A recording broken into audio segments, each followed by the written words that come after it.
وطبعا كانت قطر عارفه ان في سياح كتير هيجوا من جميع بلاد العالم، وطبعا مش واخدين على الجو الحر بتاعنا اللي في الامه العربيه، فزودت الاستادات باقوى نظام تبريد في العالم كله. يعني على سبيل المثال درجه الحراره بره الاستاد هتبقى 30، جوه الاستاد هتبقى من 20 ل 22 درجه، وده طبعا اللي خلى الاجانب يبقوا مرتاحين جوه الاستاد وما يحسوش بالحر.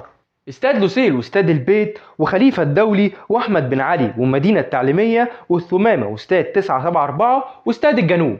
وطبعا استاد 974 اللي تم تفكيكه كله بعد كاس العالم، وقطر اتبرعت بيه للدول الفقيره اللي موجوده في افريقيا. وباقي 7 ملاعب في اجزاء كتير اتفكت منها وبرضه قطر اتبرعت بيها. والشنطه الجميله جدا اللي كانت معموله لكل مشجع في ماتش قطر ضد الاكوادور، اللي كان فيه هدايا وتميمه البطوله واول تيشرت لعب بيه سمو الملك القطري. تخيلوا يا جماعه فكر الاداره هناك عامل ازاي. ما هو كل ده في الاخر هيرجع لهم هم، وخصوصا ان الشنط دي اصلا مش مكلفاهم كتير.